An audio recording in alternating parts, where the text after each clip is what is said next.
My guest tonight is an actor and model who has starred in one of the biggest so bad it's good movies of all time, The Room. He tours the nation with the film's director, writer, co-star Tommy Wiseau, and has recently written a book about the experience called The Disaster Artist, My Life Inside the Room, the greatest bad movie ever made. Thank God he has a better sense of humor about it than Tommy Wiseau, or else he wouldn't be here with me right now. Please welcome the very awesome Greg Sestero. How are you, sir? Very good. I'm glad to be here. So anyway, how's your sex life? It's all right. I stay away from staircases from now on, but I'm hanging in there. You don't put it inside belly buttons or No, anything like that was never my thing. Tommy was a pro at that. Okay. It's impressive. That to him, yeah. Yeah, I know some people like it tight. I just didn't know it that tight. So it's very interesting. Yeah, I'm sure he impregnated Lisa's navel at some point, but we're going to find out about that. That's where babies come from, right? When you hear people quote stuff like that come up and say like, "Oh, hi, Mark," I'm sure any of that stuff, does it get a twinge into your eye, or do you really embrace it? I think it's pretty fun. I mean, I'm a big movie fan. I'm sure if I walked by George McFly at one point, I'd say the same thing. So I think it's pretty fun. I think it's cool. Every time I see, like we've joked about and we've made some quotes and stuff like that, you seem very accepting of something that many people in your situation would want to forget, but you seem to really embrace it and really love it. What is it that makes you love it so much and enjoy it? I think when I first met Tommy in that acting class in San Francisco, he was somebody that I just saw as this really fascinating character that you just enjoy watching him exist in life. So this movie was an extension of that. So it's like, okay, he's going to make a movie. Oh my God, I got to be there to see how he does it. So it was kind of a big joke to me, the whole time. So now that people are embracing it, I was kind of like the first fan, I guess you could say, of how this whole thing went down. So to me, you gotta have a sense of humor about it. It's so hilarious, and people enjoy it. So I can't really complain about that. You got in. You wanted to be an actor, but you actually started off as a model, and you transferred into acting. What was the attraction to acting that modeling didn't give you? It's so funny with the whole modeling thing. They say, oh, if you go in, it's a way to break into the business. As if you're a model, then you can make you an actor. But it's not the case at all, because a lot of people think models can't act for good reason. So it was an opportunity that was offered to me, and I took it and figured. Someone said that it's the starving waiter job that allows you to eat lobster. I don't know if that's even true, but. It was I thought it was a way to get into acting, and it totally wasn't. I mean, the odd jobs you have to do modeling, it's such a crazy business that it was an experience, to say the least. You of course have been in such, not just The Room, but other demanding roles like in Retro, Puppet Master, and Days of Our Lives. Roles a lot of people probably wouldn't be aiming for. When you got roles like that, was that something where you got discouraged, or did you just say that's just part of the game? You know what? I moved to LA. My fourth audition, I booked the lead in this movie, Retro Puppet Master. I had never really had a speaking part on camera, and we were shooting in Romania. I figured, why not? Why not do it? I had no idea really what it was going to be. I didn't watch any of the sequels or prequels, and I watched it. I watched one. I was like, oh God, should I maybe cancel this? But it was just kind of whatever was offered, at the time. And I went out for a lot of cool scripts that never even ended up getting made. And it's just part of the game, I guess, trying to survive the business. You said that you met Tommy in an acting class, correct? Of all places. Tell me the experience of meeting that man. So I'm sitting in this dark basement on Sutter Street in San Francisco. That sounds like where one would meet Tommy Wiseau, but keep going. Yeah. And I was just trying to figure out, is this guy a vampire? Is he a caveman? Like, what's this guy's deal? And he goes up on stage, very commanding presence. Everyone's just kind of watching him, and he picks around backstage for kind of a long time. We're all sitting there. He comes out with a, stool. He slams it down. He starts performing the Shakespearean sonnet. Everybody's like just in awe. I mean, people that are normally really quiet or like laughing, they're trying to contain their laughter, and I'm sitting here going, what's he going to do next? The teacher was very intimidating, so I wondered how he was going to interact with her. And so when it came to an end, she just was like, "What are you trying to do?" And he's like, "I performed the sonnet." And she's like, "No, you're not." And so they had this really intense argument that was very entertaining, and I felt like he confronted her, and nobody else had done that. And I was like, you know what? I should do a scene with this guy. I need to learn some stuff from him. And so I approached him. I was like, "Hey, let's be scene partners." And he looked at me like I was crazy. Which clearly you were, but it worked out very I well. I was crazy. I was 19. I was down and out. I had almost gotten the role in this movie. I was struggling trying to make it to LA. And I was like, what do I got to lose? I'm at ground zero. I'm going to take a chance. That's so fascinating. You saw this guy that, you just said, performed this very crazy sonnet. And instead of seeing someone that you just said, that's a nutball, whatever, you actually saw something that other people weren't doing, something that was very different. There was and you something very captivating, in his own way, and very entertaining presence on stage. It wasn't classic in any way, shape, or form, but I think characters are really, really interesting. I figured, why not? He clearly does stuff that is not done by other people. I mean, like for example, in The Room, he makes decisions like he has some lines in some scenes, like the scene with the dog said backwards or out of order. There's several writing moments or plot devices that go nowhere. And there's even a scene where you guys are playing football in tuxes like it's an everyday occurrence, and it's never explained why. Making this movie, what is your thought process through all this bizarreness? I think every day is an adventure. You just didn't know what was coming. I mean, he would have ideas come to him where, today you have to shave your beard and we're going to do a tuxedo scene and play football. What about that? And we're like, okay, you just got to roll with it. He put as many topics into the film, and there's breast cancer, football, tuxedos, like all these things come in that aren't really tied in with the plot in any way. It's just all these kind of social issues he wanted to pack into this film to make it as important as possible. And so you just kind of along for the roller coaster, and hopefully you don't, end up with your head cut off. Your attitude on all this seems to be very optimistic. Just take the ride, go for it, take the ticket, take the ride. When you do scenes like the love scene in there, where you have to expose quite a bit, does that ever get you nervous, or is that just another part of the game? Yeah, I did. You know what? The big thing with this movie, when I said I was going to do it reluctantly, was I'm only going to have my shirt off. So, because Tommy was big on revealing a lot, and so I was like, pants stay on. He's like, oh, sure, no problem, no problem. So, yeah, the love scenes were still very, very painful to watch. I mean, you're shooting in a small stage. It's about 120 degrees. No one's really comfortable. You're on this staircase that's incredibly uncomfortable that I don't think it's ever, I don't even think people, have done it there before. Who even fantasizes about that?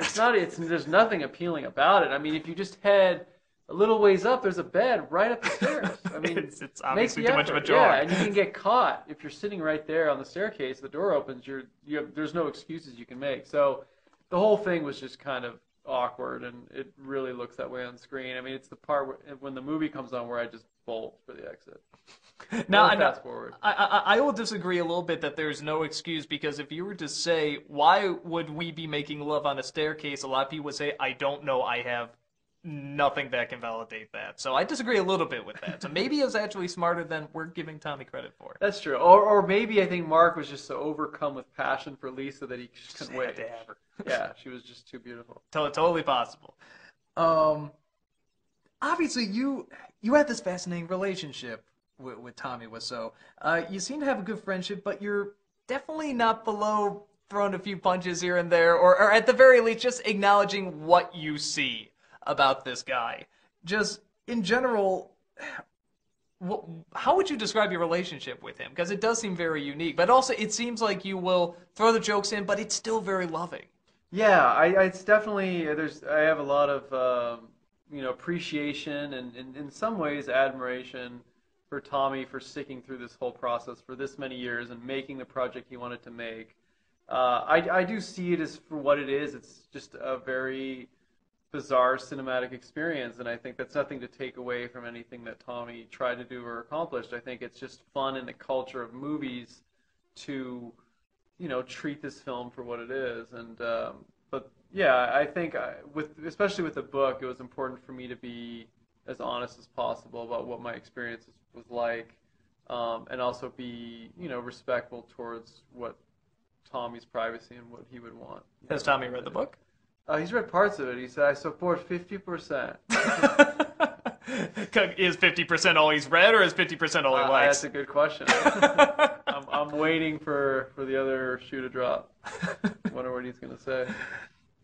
I'm not going to ask the obvious questions that everybody asks about Tommy Wiseau. Where is he from? Why does he talk the way he talks? What is he? But I do... What do you feel is his thought process? What is his logical reasoning with how to deal with the world in general? Because clearly nobody else understands it, and I think the person who can possibly come the closest to understanding it is you. What is his thought process? Yeah, it's funny, and there's a chapter in the book called Tommy's Planet, and I really believe the way he interprets things, the way he thinks, there's no one else out there like him. And I noticed that very early on. He told me a story that one of his goals was to have like his own planet, his own casino, his own everything, and he handed me this pen that he had made called Tommy's Planet. And he just is totally different. I mean, he comes up with lines like with the doggy thing. Like a lot of the best things about Tommy they're improvised. Like the best moments in the film are just him having a reaction. And I think that's what's great about The Room is you're seeing something that you couldn't really find anywhere else because nobody thinks like him and nobody would have put this much energy into making a film without getting anybody else's opinion, and just totally bankrolling the whole thing and pushing it until people finally responded to it. So I think that's what's kept The Room going for 10 years is that no one thinks, speaks, or acts like him, and I think people just are trying to figure out what really it is. Do you feel you've understood him better the more you've been with him, or has it just become more of a mystery? I've understood a lot more things, but there's always parts that I feel like just keep turning over new mysteries and new mysteries. It's like you just keep getting to these dead ends. So I've kind of come to the fact that there's just things I'm never going to find out. And that's part of the fun, I guess. What is something that people don't know about Tommy Wiseau that you think they should know? I think that Tommy there's a part to him that's very human and very endearing and just really enjoyable. I think he comes off as, this vampire alien looking guy in the movie and in his appearances with the sunglasses. But yeah, there's just this human side to him that's it's so fun going through these experiences with, like getting on a plane or watching him go through airport security. He's just got this there's just no one else really like him.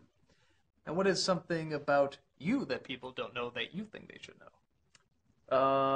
That I am nothing like Mark in The Room. You're not an adulterer? Come on, man. I looked at you and I'm like, dude, he totally cheated on his wife. Yeah, no, I think, I'm probably the opposite of Mark. So, for better or for worse. I was going to say you don't hang any pictures of spoons on your wall, and that just leads me to a question I think now. What is up with the spoon on the wall? Yeah, the spoon on the wall, or the spoon on the table there, it's basically they just didn't have time to change a picture and take out the stock photo, which is what it was.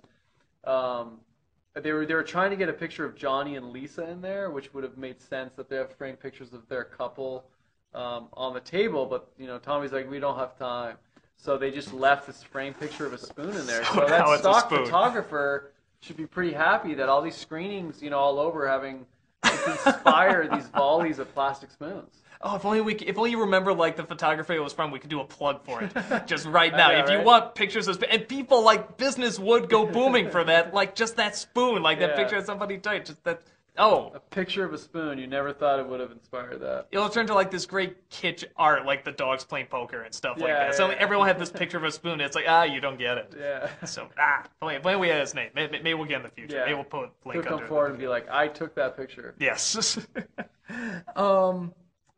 You got this book, this disaster artist. Obviously, you really want to tell this story. What made you actually want to write it down and share it with everybody? Ever since I made this movie, I've always been asked why. What was the purpose? Why were you in it? What were you thinking? And I just felt to do the story justice for Tommy and myself was really just to tell the whole story of how crazy this ride was. That it's actually a lot crazier than the movie itself. And I felt more of the stories that I told people, they really responded to them. So I just felt compelled by the material to tell it, that it's not just this bad movie and just the making of a bad movie, but it's really a story about an unlikely friendship and a very surreal take on the American dream that I felt like I hadn't heard before. I've noticed that you have a pretty good impression of Tommy Wiseau. Even just the way you said sonnet was very impressive. Would you be willing to say 5 phrases in your Tommy Wiseau voice? Sure. The first one is, "It's a me, Mario." It's a me, Mario. The next one is, "Luke, I am your father." Luke, I am your father. The next one is, "I am the very model of the modern Major General." I'm the very model of the Major Model General. And you mispronounced it, which is just like him. Yeah. I love that. And the final one is, "Sparkle, sparkle, sparkle." Sparkle, sparkle, sparkle. You should really go on tour with that, I'm telling you. It's ingrained in my memory at this point. I've heard a lot of impressions. That is a very good impression.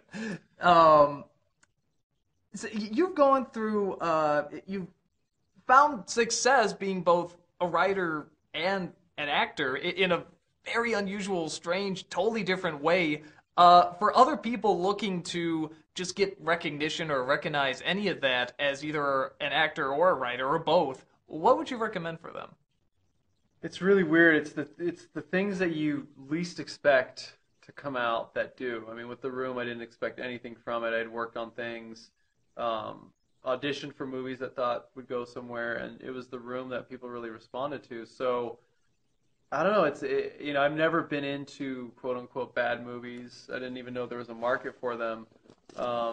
But I would say just get out there and try and do as much as you can. I randomly decided to take that acting class in San Francisco. I could have stayed home and not pushed myself to go out and do that, and it brought me on this crazy adventure. So you just don't know what's out there waiting for you that could change your life. I mean, this isn't an ideal. Obviously, I would have loved to have made a movie like Inception or something that I really respect and would be passionate about. But it's The Room, oddly, and this whole experience gives me a chance to be creative, and I can't really complain about that. So I'm going to be honest, as soon as you said Inception, I immediately got an image of Mark just looking around constantly going, what's going on here? Come on, what's going on here? Wait, what are you doing? What are you doing? That would have been great. But I think Tom Hardy took that over. So. I'm sure you auditioned. Yeah, right? Just the whole experience, it sounds like you're very positive about it, you're very upbeat. If you had to sum it up in a sentence, just everything making The Room and what has come of it, in one sentence, how would you sum it up? Truth is stranger than fiction. Nicely put. I like to end my interviews with the same 2 polar opposite questions here. The first one being, what is the toughest thing, either professional or personal, that you've ever gone through, and how did you get through it? I'm going to give a little bit more of a shallow experience. When I was trying to survive, as a model, I got hired in Las Vegas to be Tarzan. Really? And the idiot that I am, I thought it meant I was going to wear a costume at a convention. So I was like, oh, nobody will see me. I'll get paid to wear a costume at a convention. So I drove 5 hours to Vegas, 5 a.m., arrive. They hand me a loincloth. and they're like, "This is what you need to wear in front of an entire convention." And I kind of went to the bathroom, looked in the mirror, and cried.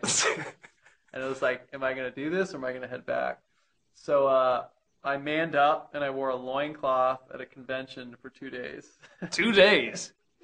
It was the most embarrassing job I've What ever kind of had. convention needs you to dress as Tarzan?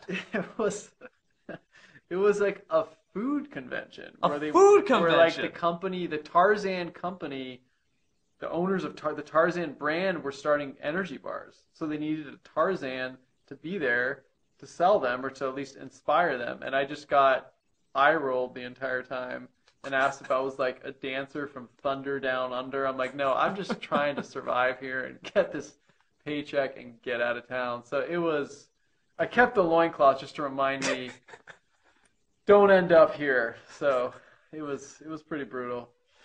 Before I ask the final question, I just had to know, what did you think a Tarzan costume looked like? That's the best question of it, because the joke was on me. I mean, the whole point Tarzan exists in the jungle. He doesn't have a costume. So it was just a very stupid moment on my behalf. The paycheck was looking pretty good, wasn't it? I paid the price. So. Well, with that said, what is the proudest thing, again, either professional or personal, that you have ever done in your life?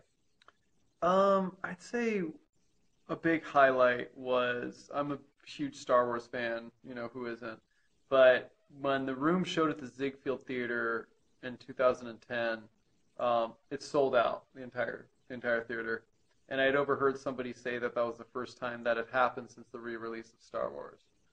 So I thought it was kind of a amazing moment. I mean, I accepted it for what it was. I was very aware that this wasn't Star Wars, but I think the fact that being part of anything that brings that many people together was something that was cool.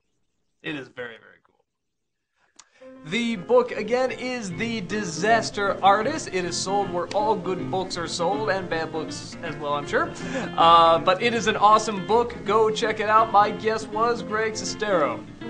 This is the part where we talk to each other and act like we still have other things to say. And we laugh. We laugh a lot. Do a big laugh with me. What's a story, Mark?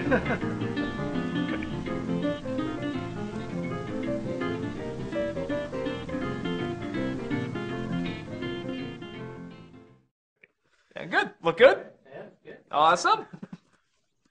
That was great. And that is it. Great question. Yeah. Perfect blend of kind of room.